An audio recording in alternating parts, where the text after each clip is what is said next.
Então o que acontece? Andando é aquele que você está, tipo, você ouve. É como se fosse aquele que está andando e fala alguma coisa, você, fulano, você ouve. Aí depois tem um estágio, se deter, é quando você já para um pouco,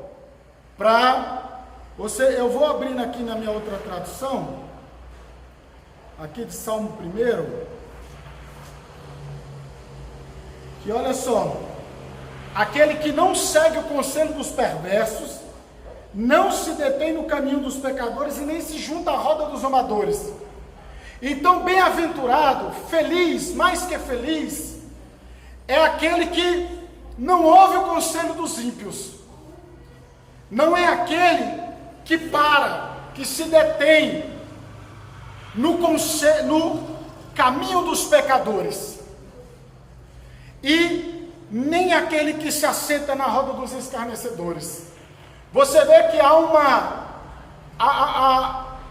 a pessoa ela começa ouvindo, aí ela vai parando, e aí o estágio final já se sentou na roda dos zombadores, e aí já abandonou a presença de Deus, já ficou totalmente ímpio, já se misturou, já virou um escarnecedor, zomba das coisas de Deus, faz chacota, faz graça.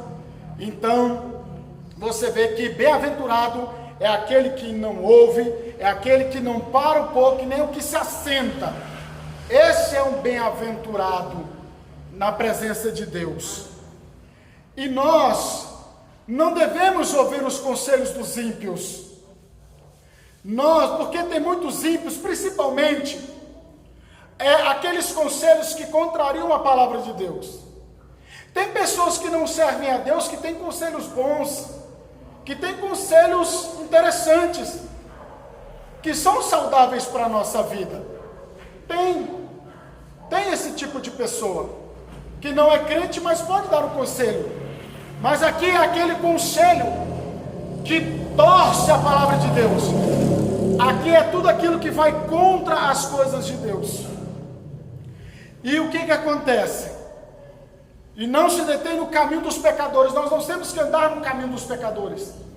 Nós não temos que trilhar o caminho do pecador.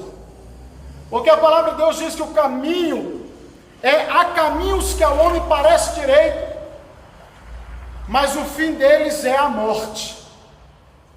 Há caminhos que parecem direito, mas é a morte. Então o que acontece? O caminho dos pecadores conduz à morte. Jesus disse: eu sou o caminho, a verdade e a vida. Ele é o verdadeiro caminho. Não existe outro caminho. Jesus, ele é a fonte de felicidade. Ele é a fonte da bem-aventurança, ele é a fonte da alegria.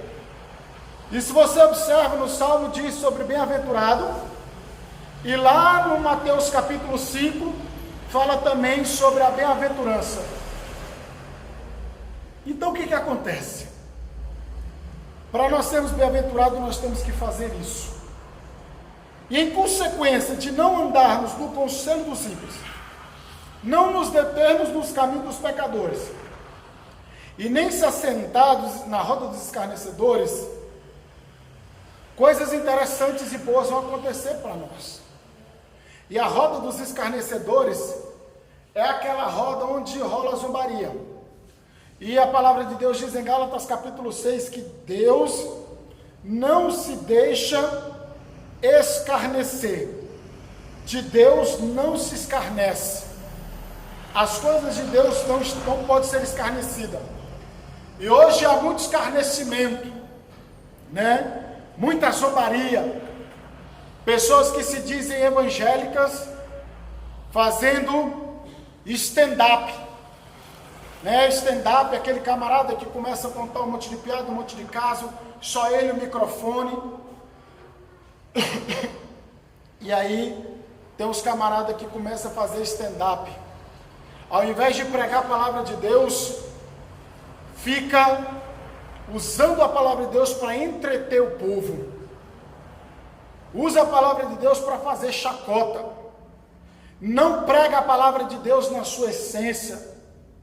na sua simplicidade, né? Tem o tal do Jacinto Manto, tem esses caras aí, eles estão zombando com a palavra de Deus, irmãos.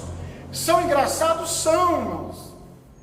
Mas a graça deles para lá, porque aí eles estão inserindo dentro de um contexto religioso, que aí já envolve a palavra de Deus. E as coisas de Deus são muito delicadas. E aí vira uma zombaria, vira escarnecedor.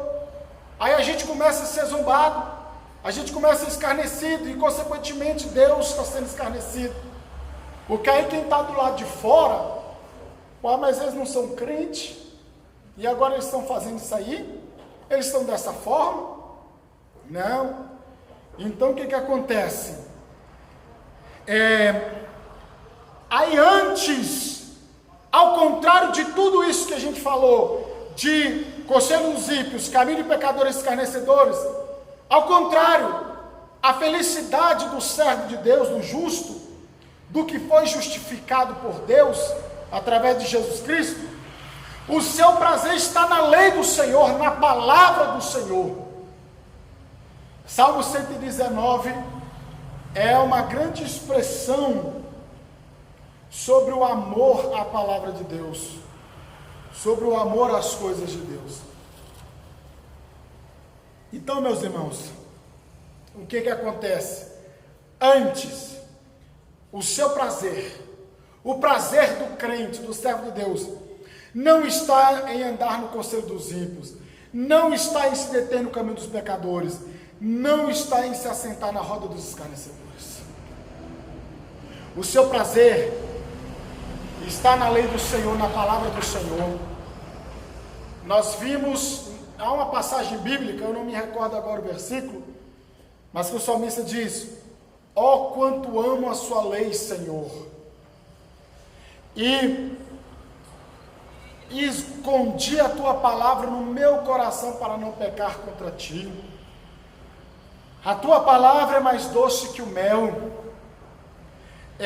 A palavra de Deus, ela é luz para os nossos caminhos e lâmpada para os nossos pés. A palavra nos santifica, a palavra nos lava, a palavra nos liberta, a palavra nos orienta, a palavra nos sonda, porque a palavra de Deus é o próprio Senhor Jesus Cristo, é o Verbo, é o próprio Senhor Jesus. E o nosso prazer, a nossa alegria, a nossa satisfação, ela tem que estar na lei do Senhor, nas coisas de Deus, na palavra de Deus. Aqui na lei do Senhor é na palavra de Deus. Porque, e na sua lei, medita de dia e de noite. Ou seja, sempre que tem oportunidade, sempre que há oportunidade, nós temos que meditar nessa palavra. Nós temos que meditar nessa palavra. E essa meditação dizem alguns estudiosos, é como se você sussurrasse bem baixinho a palavra de Deus. Você está lendo e você está sussurrando: antes do seu prazer está na lei do Senhor. Meu Deus, como eu amo a tua lei, Senhor, tua lei é maravilhosa. E você está lendo a palavra de Deus na sua casa, no seu devocional. Aí você está sussurrando, você está esboçando essa palavra. E aí você está, como se diz, né? Você está mastigando essa palavra. Porque uma coisa é ler. Uma coisa é ler. Você lê a palavra, qualquer um lê.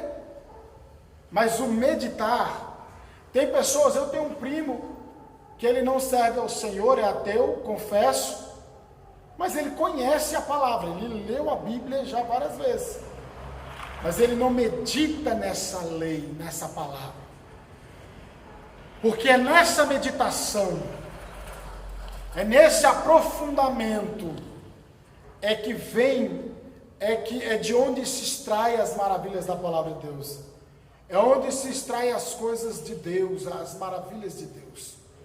É onde Deus fala profundamente conosco. É quando a gente para. E a gente vivia um mundo de tanta correria. Já está meio que voltando essa correria, né? Mas Deus, Ele criou toda uma situação para o povo parar. Para pisar no freio. Para refletir sobre algumas coisas. E que logo após que tudo isso passar, não caia no esquecimento. Porque a gente vive uma vida acelerada que a cultura, a vida de hoje em dia, na modernidade, impõe isso sobre nós. Mas a gente tem que ter momentos para parar, para acalmar, para meditar nessa palavra, para estudar essa palavra, para você ter o seu devocional. Você pode ler a Bíblia Sagrada, você pode ouvir a Bíblia Sagrada. Você tem acesso à Bíblia Sagrada a todo instante, a todo momento. Aí ele fala que o prazer na lei do Senhor e na sua lei medita de dia e de noite. Aí remete a Josué capítulo 1, verso 8. Quem pode abrir Josué capítulo 1, verso 8? Nós estamos aqui no culto de ensino da palavra do Senhor. Nós estamos gravando, mas não estamos ao vivo, tá? A pedido do pastor, para ser transmitido somente aos domingos, né? Josué 1, pode ler. Quem encontrou? Pode ler, irmão.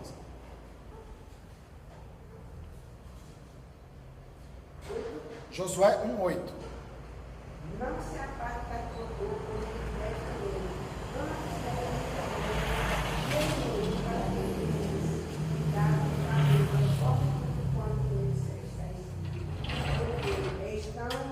então farás prosperar o teu caminho, e conduzirás. Então você veja só que parece que é uma citação direta a Josué capítulo 1, verso 8, né? Que Josué, ele deveria, Moisés morreu. O tempo de Moisés findou, passou. Agora estava começando um novo momento, uma nova era. Estava acontecendo agora que quem conduziria o povo de Israel para a terra prometida seria Josué.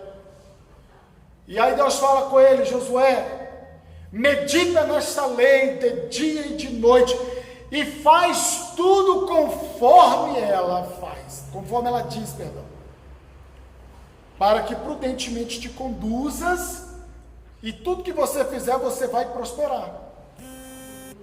Então, é a meditação na lei do Senhor que traz, porque olha só, quem tem o prazer nas coisas de Deus, na palavra de Deus, e na sua lei medita de noite, aí ele vem dizendo que ele é,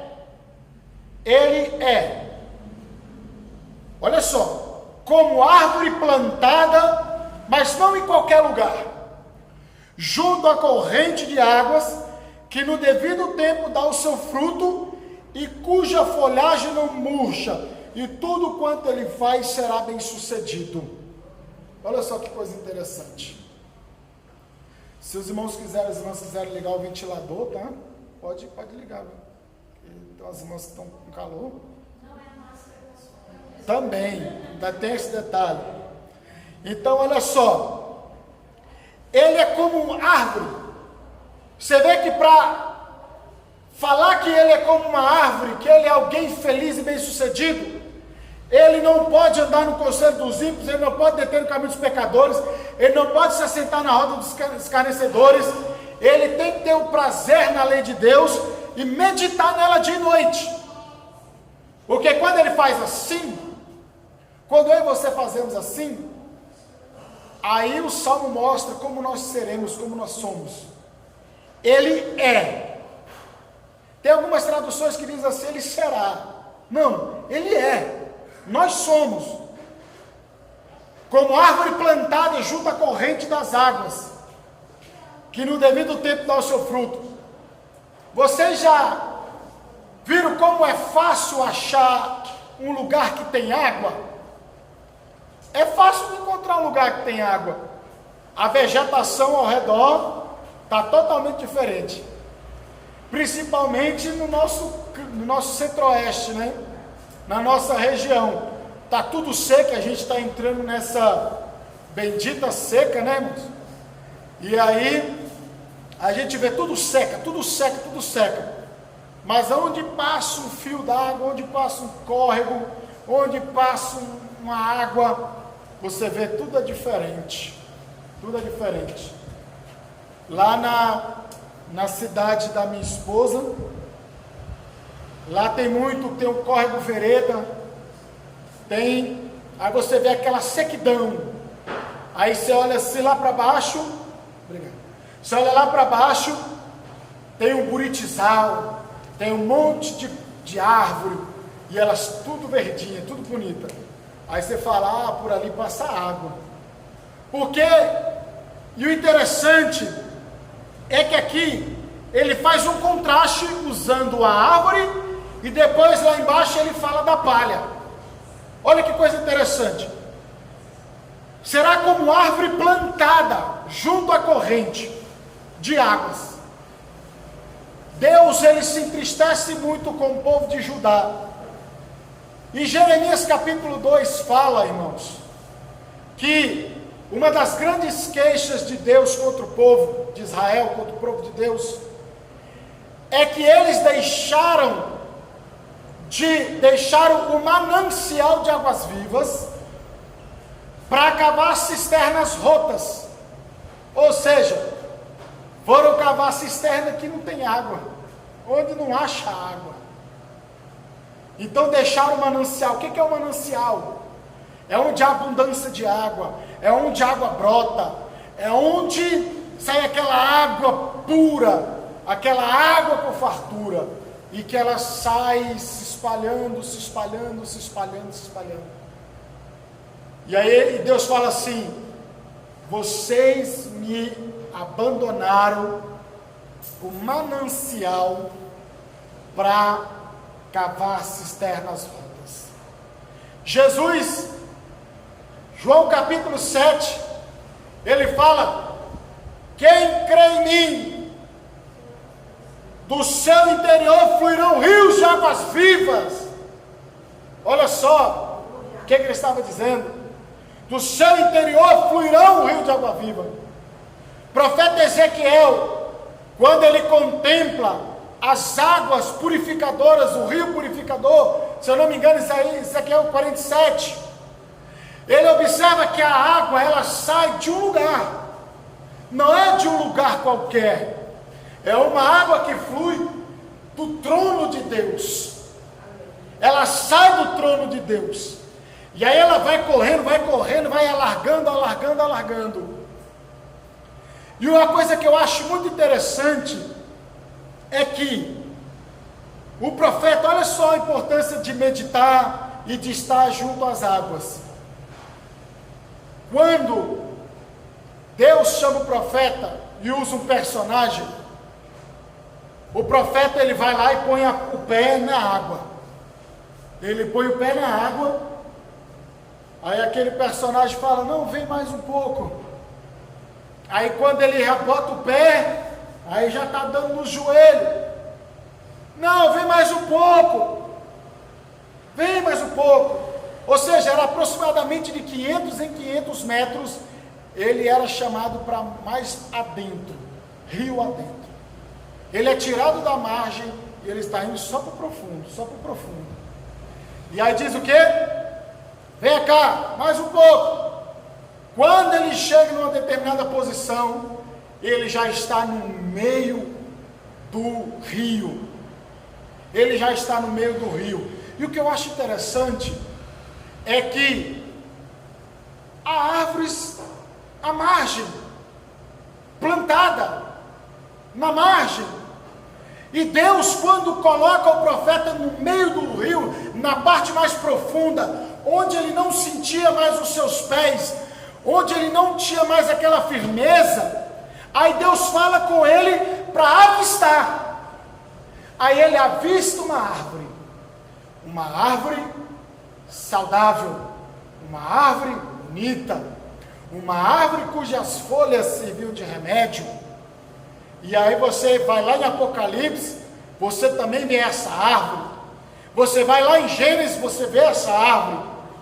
Então você observa que foi preciso o profeta ser tirado do raso e levado para o profundo, para poder enxergar algo que Deus queria falar ao coração do profeta. Olha só. Então, no raso, a gente não entende as coisas de Deus. No raso, a gente não frutifica. E aqui ele fala de raiz, ele fala de árvore, consequentemente se fala de raiz. Se a árvore está bem bonita, se ela está frondosa, é porque a sua raiz percorre a terra em busca da água. Não tendo raiz, morre. Se eu não me engano, Jó fala sobre a esperança. Que ainda que a árvore esteja, se eu não me engano é Jó, que ainda que a árvore esteja cortada, mas ao cheiro das águas, ela brotará novamente.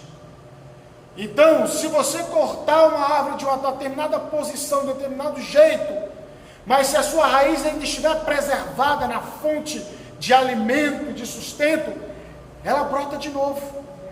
Ela começa a dar galho de novo. Porque ela não foi arrancada de vez da sua fonte de sustento. E a vida do crente, ela tem que ser como a árvore. Tem que ser enraizado. A gente tem que enraizar a nossa vida na presença de Deus. Para crescer, primeiro tem que descer. É assim que funciona, né? A raiz vai crescendo. A raiz, além de buscar o alimento, o sustento, o suprimento, ela também serve de sustentação. Ela serve de firmeza. Olha só. E aí Jesus diz, aí a gente vai lá para Jesus. Ele fala que aquele que constrói a casa sobre a rocha, vem o vento impetuoso, vem as lutas, as coisas, ela enverga, mas não quebra. Mas aí o que constrói a sua vida sobre a areia, joga água na areia para você ver. Joga água na areia, esparrama tudo. Esparrama tudo. Então, o crente que tem o prazer na lei do Senhor e nela medita, é como uma árvore plantada junto à corrente de águas. E é uma água, aqui não é uma água parada, uma água salobra, não. É uma água corrente, é uma água saudável, é uma água boa, que leva embora, né? Está constantemente, a vida do crente constantemente está dando fruto. O crente, quando ele não dá fruto, alguma coisa está errada. Alguma coisa está errada. Porque se ele está plantado na fonte que é Jesus, se ele recebe suprimento de Deus, se ele recebe vida de Deus através da palavra, através de Jesus que habita nele por meio do Espírito Santo, e ele não dá fruto, alguma coisa está errada. E uma coisa que é interessante, a árvore, ela não produz fruto para ela. Um pé de manga, você acha que a árvore vai comer aquela manga? Ela não vai comer aquela manga. Você já parou para reparar nisso? O fruto, a árvore produz para outro. Ela produz para outro. E a sua vida e a minha vida, a nossa vida, tem que gerar um fruto que seja para abençoar outros, que seja para impactar outros, que seja para influenciar outros. É assim que tem que ser a nossa vida. A árvore não produz fruto para si própria, ela produz fruto para outro vir desfrutar. Vir desfrutar. E olha a coisa que é mais interessante, e que o fruto, ele tem semente, e da semente dá outro fruto. Então, por isso que nós temos que ser esta árvore que produz fruto, para que esse fruto venha gerar uma semente, que aquela semente venha frutificar, e aquela outra semente frutifica assim sucessivamente. O apóstolo Paulo diz para Timóteo: filho meu, fortifica-te na graça que há em Cristo Jesus, e prega esta palavra, ensina a homens idôneos, ensina, ou seja, ensina para pessoas, em outros termos, trazendo para o estudo, ensina para outras pessoas que também dê fruto, pessoas que têm um testemunho correto, pessoas que têm um caráter correto. Você, olha o seguinte, Timóteo, eu te ensinei, você aprendeu, agora você ensina para outro, que outro ensina para outro, e assim sucessivamente. E tem tudo a ver com o Salmo 1 que a gente está estudando. Tem tudo a ver. Produz fruto. Dons é bênção, é ornamento, é para ser usado, para Deus usar as pessoas por sua misericórdia e graça. Mas o mais importante é fruto. É fruto. Jesus disse: pelo fruto os conhecereis. Ou ele disse: pelos dons os conhecereis? Pelo fruto. Pelo fruto você conhece a árvore. Pelo fruto você conhece quem é a pessoa. João Batista, se eu não me engano, foi produzir frutos dignos de arrependimento. O fruto tem que ser produzido. O fruto, você pega o fruto, não, esse está bom, esse não está. Se não serve para nada, você descarta. Você não come, você joga fora. Mas o fruto bom, ele te alimenta. Ele te faz saborear aquele fruto. Então a gente observa que o segredo é estar com a nossa vida enraizada na fonte de água, que é Jesus Cristo. E também, consequentemente, Jesus disse que Ele é a árvore, e nós somos os ramos. João capítulo 15: eu sou a videira verdadeira, vós sois os ramos. Aquele que permanece em mim, esse dá muito fruto. Aquele que não dá fruto, corta e lança para fora, joga no fogo. Mas o Pai é o agricultor, e se está dando fruto, vem a poda para dar mais fruto.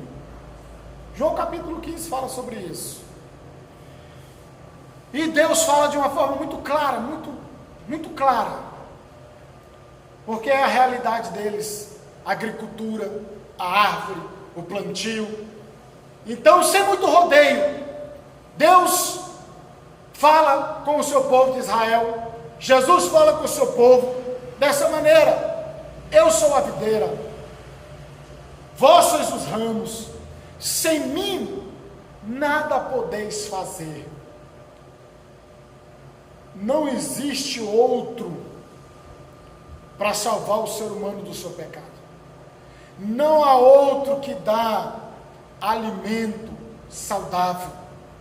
Não existe outro Deus que proporciona uma verdadeira felicidade.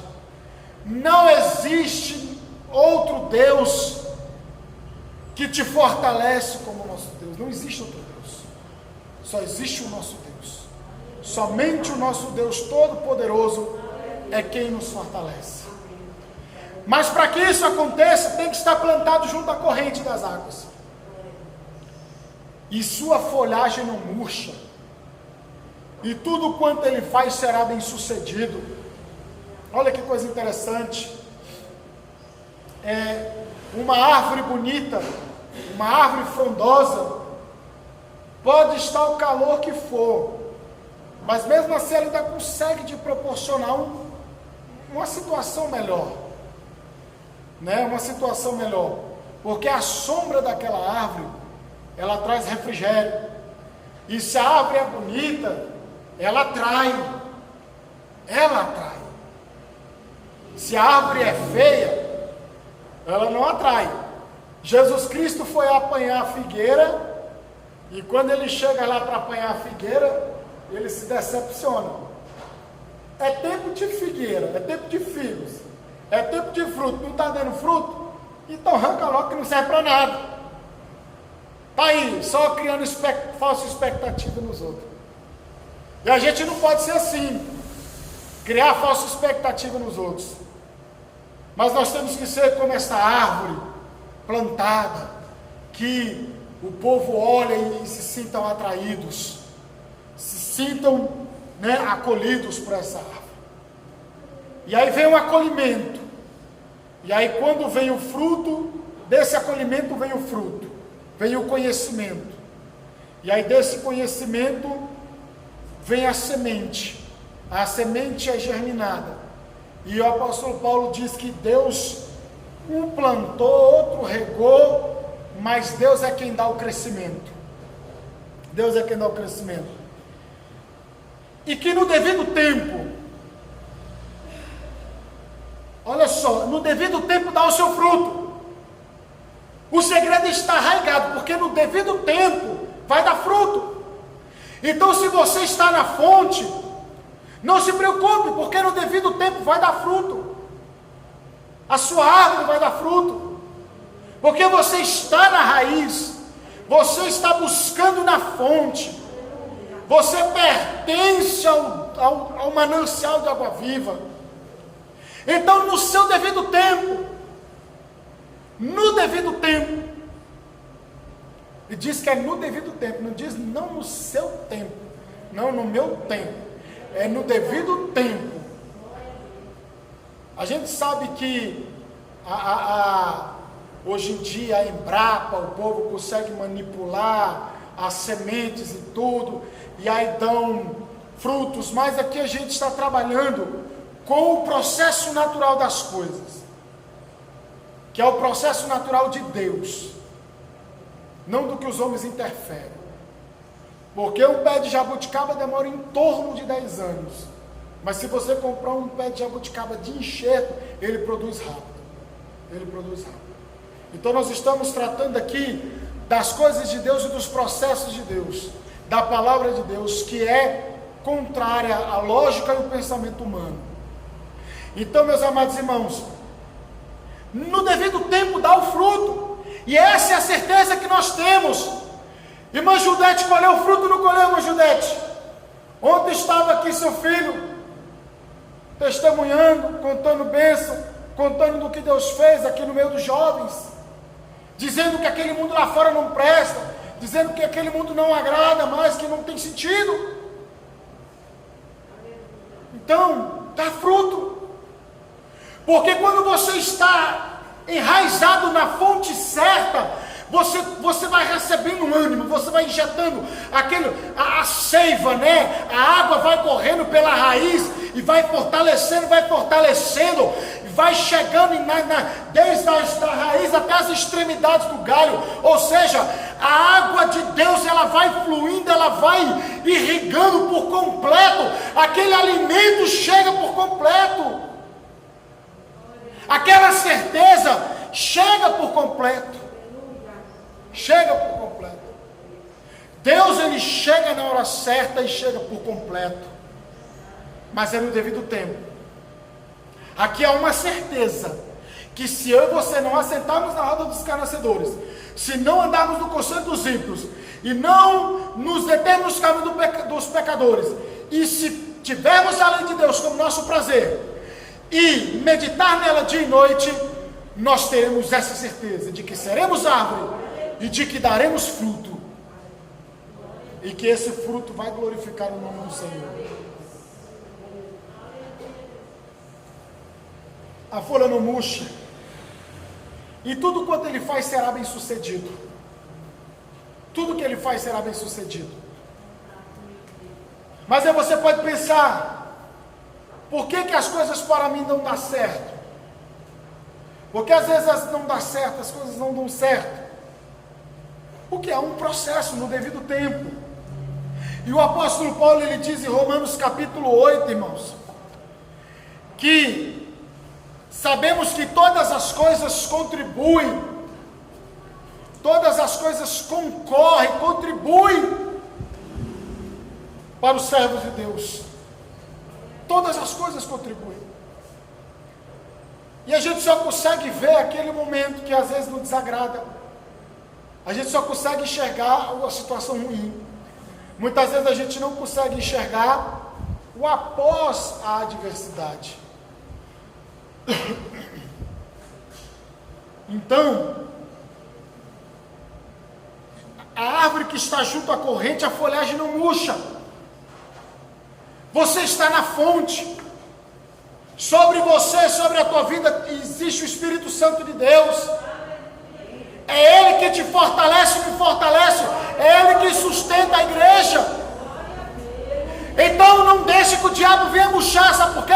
E não vai murchar, porque sobre você há uma fonte de água viva. E fala assim, não, tu não vem querer murchar aqui não, porque aqui tem fonte. Aqui está na fonte. Aqui tá, minha raiz está funda. Não tem um hino aí que o povo canta, que só quem tem raiz suporta o que eu suportei. E não tem esse hino que o povo está cantando muito aí hoje em dia. É desse jeito. Só suporta as adversidades quem tem raiz. Só quem tem raiz aqui suporta. Por que ele fala de raiz, de árvore, de frutos? Porque aí no verso 4 ele vem dizer o contrário. Ele vem mostrar o outro lado da moeda. Que os ímpios não são assim. Assim como não são árvore plantada, corrente, não dá fruto, não tem profundidade, não tem certeza, não tem fruto, murcha a qualquer hora. E ele diz assim, ó, os ímpios não são assim, são porém como a palha que o vento dispersa. Quem já trabalhou aqui na lavoura, ou com grão, com alguma coisa, e quis separar o grão, a palha do grão? Alguém aqui já? Meu Marinete, uma Rosa. Minha esposa, se não mexeu com isso, ela viu isso. Porque o seu avô plantava muito arroz, eles plantavam muita coisa na fazenda. Então, aqui é interessante. Sabe como é que o povo em Israel fazia? Os lugares de trabalhar o trigo, de trabalhar a semente, o grão, se chamava eiras. E geralmente a eira ficava em uns locais assim, destacados, alto. Ficava num lugar alto. Aí o que o agricultor ele fazia, o lavrador ele fazia? Ele pegava o trigo, vamos supor, o trigo. Ele pega e joga para o alto. Aí faz o quê? O vento leva a palha, porque é levinha. A palha seca. Aí leva, o grão que é pesado cai. E aí há essa separação. Então você consegue discernir o que é palha e o que é grão. O que é saudável, o que é próprio para alimento e o que não presta, que é para o fogo. O que é para ser lançado no fogo. E ele diz assim que os ímpios não têm firmeza, os ímpios não têm raiz. Por que não tem raiz? Por que a vida é seca? Porque não está no manancial. Não tem o alimento verdadeiro. Não recebe o alimento verdadeiro. É como a palha seca. Eis que o machado já está posto a raiz, né? Olha só. E joga para o alto vento. Jesus disse que vai separar o joio do trigo, o bode das ovelhas. Olha só. Vai haver essa separação. No dia do julgamento, vai haver essa separação. E a nossa vida, ela não pode ser como a palha. Ela não pode ser uma vida seca, sem sentido. A palha, para que presta a palha? Depois que o lavrador ele termina de trabalhar o grão, que ele limpa, ele pega aquela palha, vai tacar fogo. Vai tacar fogo. Então, o Salmo 73, o salmista Asaf, eu gosto muito desse salmo. Ele começa a contemplar a prosperidade dos ímpios. Ele começa a colocar os seus olhos nos ímpios. Aí, quando ele começa a colocar os olhos nos ímpios, ou seja, ele começa a se deter, vamos botar aqui, né, no caminho dos pecadores, ou seja, quando ele começa a parar e colocar muito sentido naquilo, aí ele chega no momento que o salmista diz assim: em vão purifiquei o meu coração. Olha só, ele disse: de nada está me adiantando, em outras palavras, né? De nada está me adiantando servir a Deus. De nada. Aí o que ele diz? Até que entrei no santuário de Deus, ou seja, ele entra na casa de Deus, aí lá na casa de Deus, Deus faz ele ver que o caminho dos ímpios são escorregadios, são trevas e que conduz à morte. E aí ele logo se apruma na presença de Deus e continua ministrando e trabalhando nas coisas de Deus. Então, os ímpios, aqueles que não têm Deus, que não têm prazer nas coisas de Deus, aqueles que são pecadores, escarnecedores, pecadores aqui que vivem na prática do pecado, porque pecadores nós somos, mas a diferença é que somos perdoados, justificados por Jesus Cristo. Aqui são pecadores que resolveram simplesmente que estão mortos no pecado. Ele é como o vento, como Jair Pires tem aquele hino, né? Como a folha seca caída no chão, que vai para onde o vento levar. Assim é a vida do homem sem Deus. Pobre e miserável só pensa em pecar. Já dizia a música do Jair Pires. E é a mais pura verdade. E olha só, e a Bíblia diz: por isso os perversos não prevalecerão no juízo, nem os pecadores na congregação dos justos. Ou seja, aqui no tempo presente, estamos misturados, vivemos no mundo com os ímpios, com crentes. Jesus disse: Pai, não peço que os tire do mundo, mas que os livre do mal. Ainda vivemos no meio dos pecadores, e é assim que nós temos que viver, para poder ser canal de Deus, ser árvore, produzir fruto, para que os pecadores também venham se converter. Mas chegará um momento que haverá um dia de juízo, de julgamento, em que haverá essa separação, como eu disse, bode das ovelhas, trigo do joio. Haverá essa separação, porque não prevalecerá no julgamento nem os pecadores na congregação dos justos. Pois o Senhor conhece o caminho dos justos, mas o caminho dos ímpios perecerá. Olha só, nós estamos no Salmo 1. Por isso os perversos, Malaquias capítulo 3, e vereis, ou ainda vereis outra vez, diferença entre o justo e o ímpio, entre o que serve a Deus e o que não serve a Deus. Haverá uma diferença. No Egito, houve uma diferença na vida daqueles que tinham a marca do cordeiro, do sangue do cordeiro nas suas casas. Houve diferença. Houve vida naqueles que estavam marcados com o sangue do cordeiro, e houve morte na vida daqueles que não tinham a marca do sangue do cordeiro. Quando você estuda as pragas, também tem outra praga que eu não me recordo agora de cabeça, quem souber me ajuda.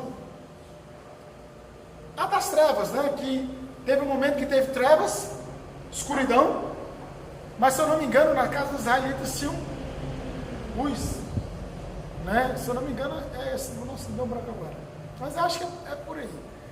Entendeu? Então o que acontece? Há uma diferença. A Bíblia ela mostra muitos versículos, muitas passagens sobre a diferença do que o que serve do que o que não serve. Rico e Lázaro, né? Não é o Rico e Lázaro da Record não, viu, moço? É o Rico e Lázaro da Bíblia aqui, viu? Porque o da Record já foi Daniel, já foi quem mais? Romário, ele assiste, só perto para Romário. Aí dentro do Rico e Lázaro, não sei por que eles deram o nome de Rico e Lázaro, porque eles estão contando histórias da Bíblia, assim, é muito bacana, mas aí eles botam o nome de Rico e Lázaro, vai falar de Daniel, vai falar de um monte de personagens da Bíblia, mas o nome do negócio é Rico e Lázaro, não tem sentido uma coisa dessa, né? Então falou, mas depois falou de um bocado de gente e ainda continuou Rico e Lázaro, né? Então você vê a diferenciação do rico e Lázaro, muito claro, muito evidente, né? Você vê a diferença de José, né? Que seus irmãos, Deus exaltou José, não que os irmãos fossem, se bem que se estudar a mão de José, eles eram meio ímpio mesmo, assim, eles eram meio atribulados mesmo, eles fizeram muita besteira, não foi só com José não, quando você estuda a história, eles aprontaram muito.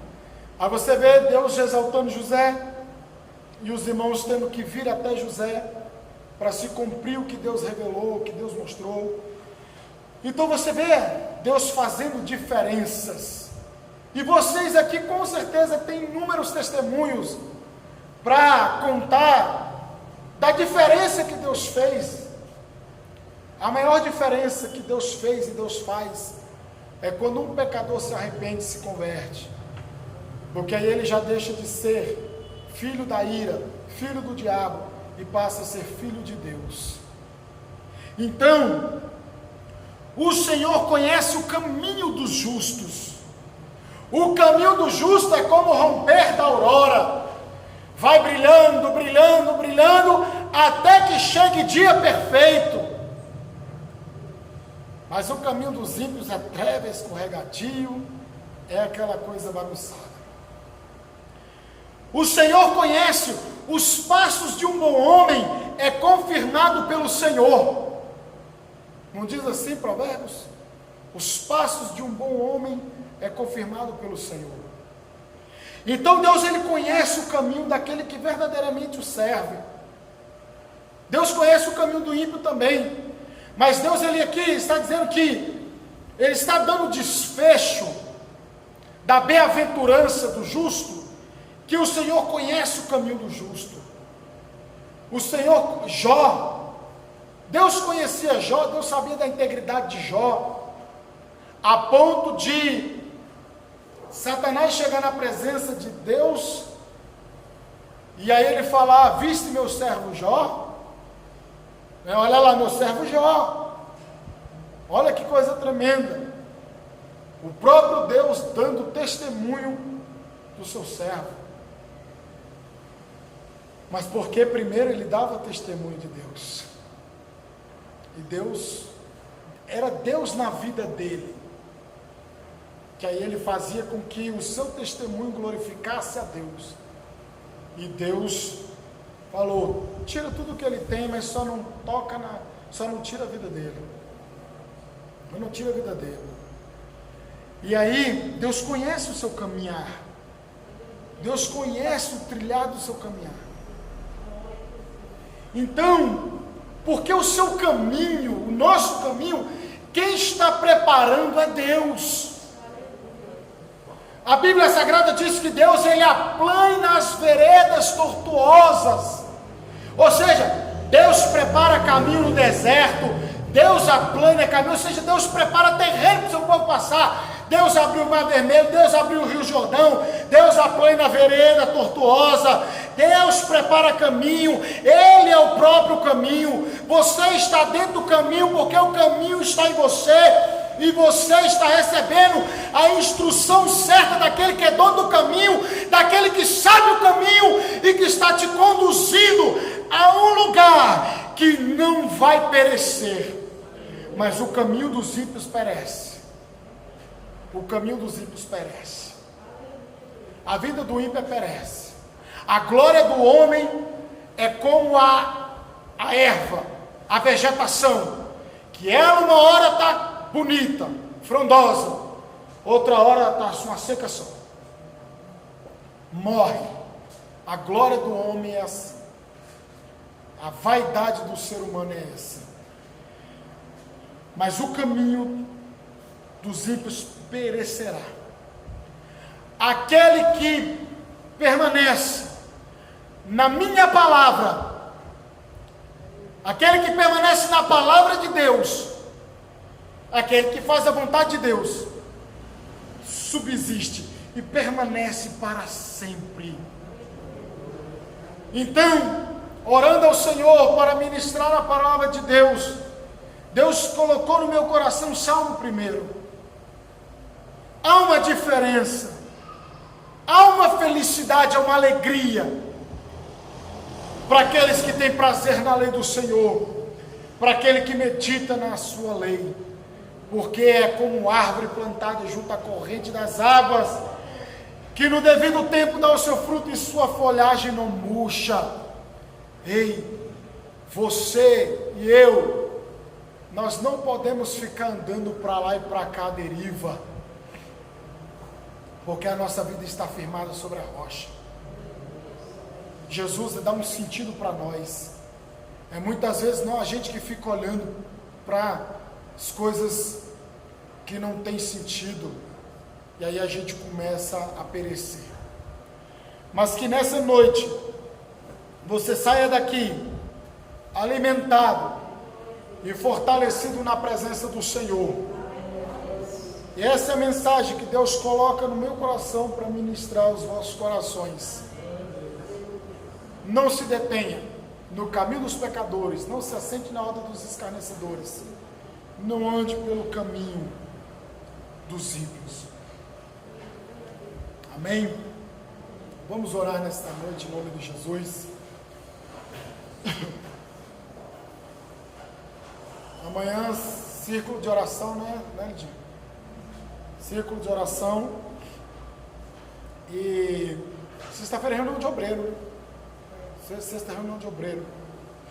E domingo, escola bíblica dominical. Vai ser mais cedo, tá? A partir das 8h40, porque vai ter o evento do Dia das Mães. Então nós vamos começar mais cedo para ter a homenagem para as mães. Culto só domingo, tá? Quinta não tem culto. Diga.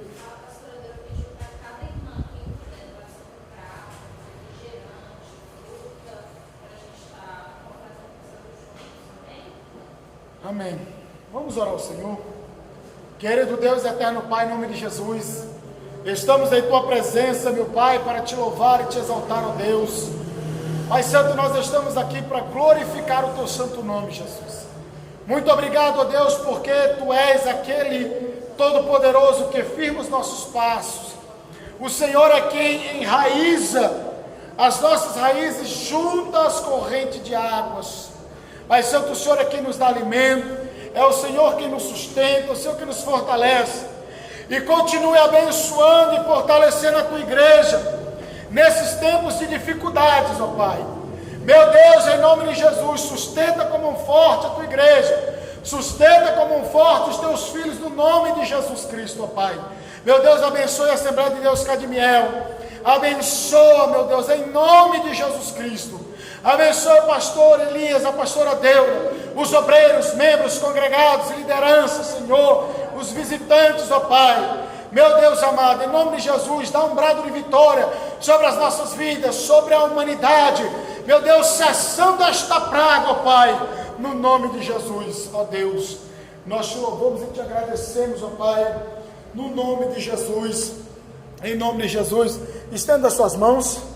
Que a graça de nosso Senhor Jesus Cristo, o amor de Deus nosso Pai, a comunhão e a consolação do Espírito Santo sejam com todos digam amém. Amém. Está encerrado em nome de Jesus.